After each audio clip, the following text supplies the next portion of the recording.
আজ কাজ করলে না ঠিকই, কাজ সকাল দেখবে সব ঠিক হয়ে গেছে। আসতে পারি? আপনি কি ব্যাপার? ভালো হলো, আপনারা সকলে এখানে আছেন। তা ছোট ভাই তো দেখতে পাচ্ছি না। ও একটা ভাড়াটের খোঁজে গেছে। যাক গিয়ে, আপনাদের সঙ্গে একটা জরুরি কথা ছিল। কি কথা? বিমল বাবু কেঁদে কেঁদে আমার হাত ধরে বললেন যে আমার 3 ছেলের মধ্যে যদি একটি ছেলে ভালো হতো, মানে এই বুড়ো বয়সে একটু যত্নার্থী করতো, তাহলে এই বাড়ি আর আমার ব্যাংকে 1.5 লক্ষ টাকা আমি তোকেই দিতাম। 1.5 লক্ষ টাকা? হ্যাঁ, যেটা ওনার ব্যাংকে রয়েছে। আমার ব্যাংকে 1.5 লক্ষ টাকা আছে? কি বলছেন আপনি? কেন আপনারা জানেন না? নমির বিয়ের জন্য উনি তো একটু করে জমি রেখেছিলেন। এখন তো শুনছি টোটনের স্কুলে সেক্রেটারির ছেলে অভিকের সঙ্গে নমির বিয়ে হচ্ছে। এই বিয়েতে তো 1 টাকাও খরচ হবে না। তাই 1+1.5 লক্ষ টাকা এখানে যত ইন্টারেস্ট রয়েছে সবটাই তো রয়েছে।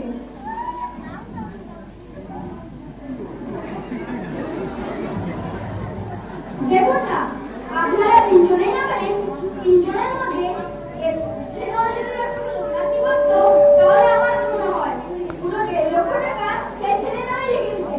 আপনি ঠিক জানেন তো আমার ব্যাংকে 1.5 লক্ষ টাকা আছে?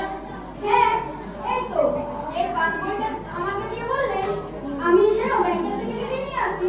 এখানে আজ পর্যন্ত কত ইন্টারেস্ট জমেছে। কই দেখি পাসবইটা।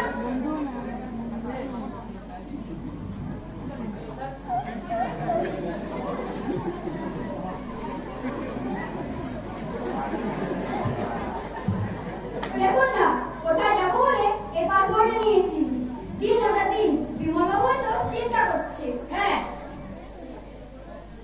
সত্যি কথা বলতে বিমল বাবু এত রেগে আছেন যে আমার তো মনে হয় নমির বিয়ের পর এই বাড়িটা বেচে দিয়ে উনি কোথাও চলে যাবেন।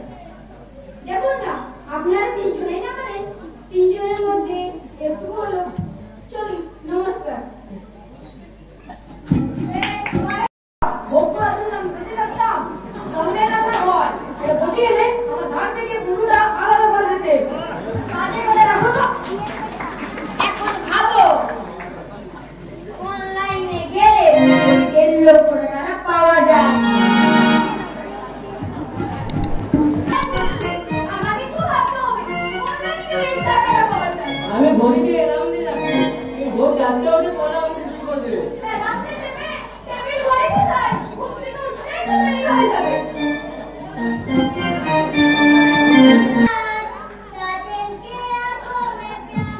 চুপ করো, দেরি হয়ে এসে গান গাওয়া হচ্ছে। ওই এটা থেকে আমার নিয়ে একটু তোমার কি করতে হবে বলুন, করে দিচ্ছি। শোন, এই নালিকে আমি গাছ লাগিয়ে জল ঢেলে গেছি। তুই এবারে নালিকে গঙ্গা লাগিয়ে জল ঢেলে একটু পরিষ্কার করিস। ও বাবা, কোন বলছি জল ঢালা করা বন্ধ করো বলছি। মা,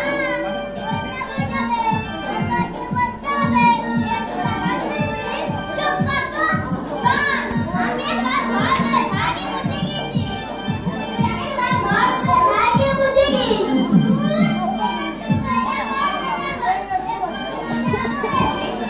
এইসব থেকে শুধু খাইতে যায় না। আলাদা বাড়ি বাড়ি কাজ করিস, টাকা দিয়ে ফেলে দেয় না। আর টাকা পড়াইছে, দিয়ে ঠিকই লেখা হয়। দূর, ওটা যা। দুধ দিয়ে চিনি নিয়ে এত বড় মাথা যা। এত গাড়ি লোক করে। চা খেতে হবে না। সব ভালো মন্দ বুঝে আপনাদেরই কপালে জুটবে। আমাদের কপালে কিছু জুটবে না। কেন? আমি তো থেকে বাবা করিনি। মন থাকলে কি লিখা? এই মা, একদম পুরুষ না বলবেন না। সবসময় বলতে চলুন, দেখবেন কেউ সেবা যত্ন করি। আমাদের মনটা অনেক বড়। এই, তুই আমার থেকে কথা বললে এটা বলবি না।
চাও এনেছি প্রাণ ভরে খাও রে জগমনি গরম গরম চা খেয়ে নাও শিখাচ্ছি কাল বলতেছে প্রায় কোন সকাল সকাল লক্ষ্মী পাইনি তুমি আমার জন্য কষ্ট করে চা এনেছো আমার খুব খারাপ লাগছে গো তাতে কি হয়েছে তুমি আমার সাথে কত কি করে গাইছো তোমার জন্য সামান্য কাপ চা করতে পারি না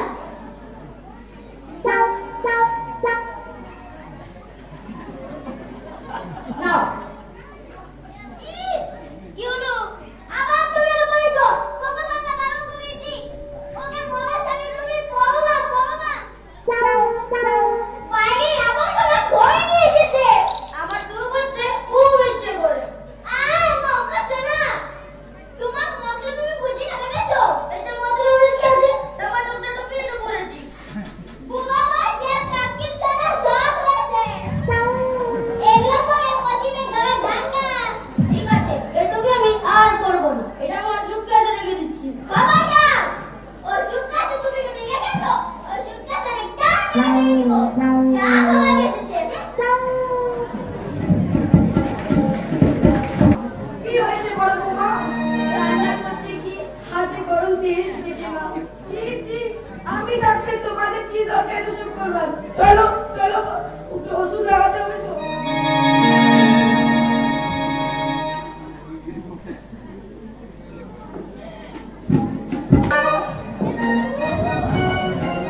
কি হয়েছে মধু বাবা?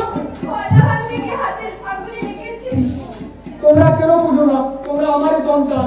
তোমাদের একটু বুকে আঘাত লাগলে সেটা আমার বুকে বেঁধে ছেলের মতো দেবে। চলো বলছি, চলো। আর দুটো বেজে গেছে আপনি এখনো শুতে গেলেন না তোমাকে আমি পেটে না ধরলো, তুমি আমার মেয়েরই মতো ছোট বৌমা। তোমার জ্বরটা কমলে আমি ঘুমোতে যাবো কেন? তুমি ঘুমো।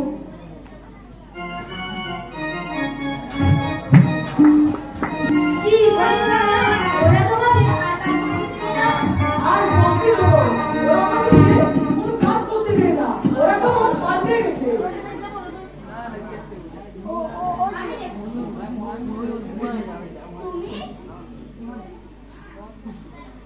কাল স্কুলে বার্ষিক উৎসব তুমি যাবে কিন্তু ওখান থেকে সোজা আমাদের বাড়িতে নিয়ে যাবো বাবা তোমার সাথে দেখা করতে চাই আচ্ছা যাবো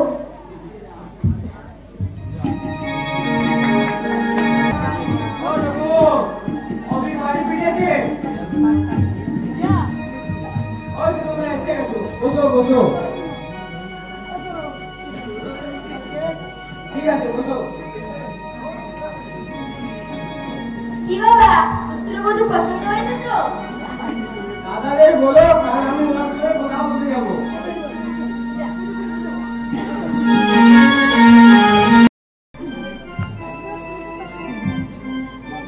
নমস্কার, আসছি।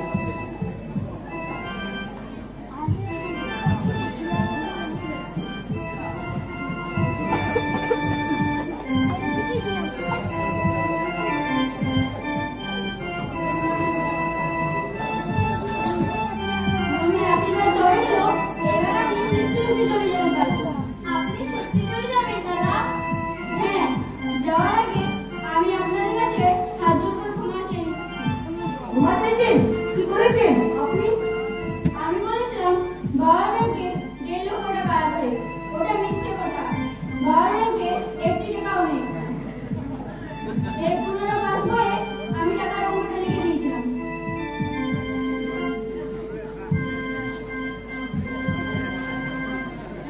এবার বুঝতে পারছি ওরা হঠাৎ করে আমাদের হাতে যত্ন শুরু করেছিল কেন ও গো টাকাটা ধরো নবীন উনুনটা ধরা পিছন না না তোমাদের আর কাজ করতে হবে না তোমাদের আমি আমার সঙ্গে নিয়ে যাবো আপনার সঙ্গে নিয়ে যাবেন?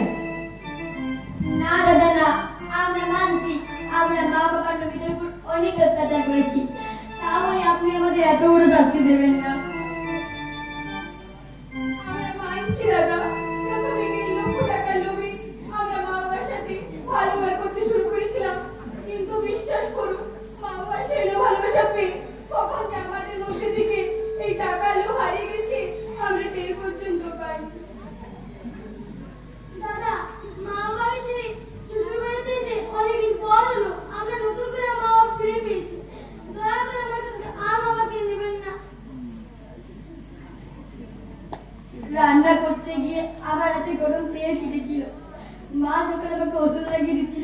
আমি তখনই বুঝতে পেরেছিলাম লক্ষ লক্ষ টাকার চেয়ে মা বাবার স্নেহ ভালোবাসা যে কত দামি।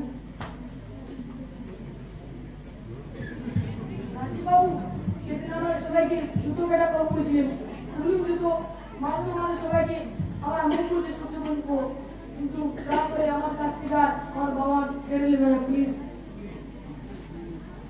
আপনি যেখানেই থাকবেন খবর নেবেন, আপনার জন্য ফিরে পাবো আমাকে আমার কেমন করে রেখেছি। কাজী বাবু, আপনার একটা মিথ্যে কথায় আমাদের সত্য দর্শন করার নতুন করে বেঁচে উঠেছি, নতুন একটা জীবন পেয়েছি। আজ আপনাদের দেখে আমার বড় ভালো লাগছে। তোমাদের মতন যদি সবাইরা বুঝতো শ্বশুর শাশুড়ি তাদের শত্রু নয়, তাদের বাবা মায়ের একটা অন্য রূপ, তাহলে একান্নবর্তী পরিবারগুলো এভাবে ভেঙে যেত না। যাও, তুমি তোমার ছেলে আর ছেলের বউয়ের কাছে যাও। আমার নিজের স্বার্থে ওদের কাছ থেকে আমি তোমাদেরকে নিতে চাই না, এতে আমার যতই কষ্ট হোক। এসো এসো, আয় নবীন।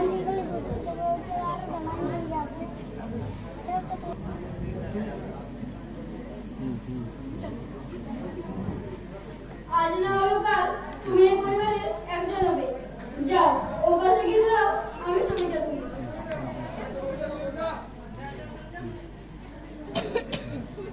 হাসিমু, হাসিমু, হাসো না, সবাই হাসো।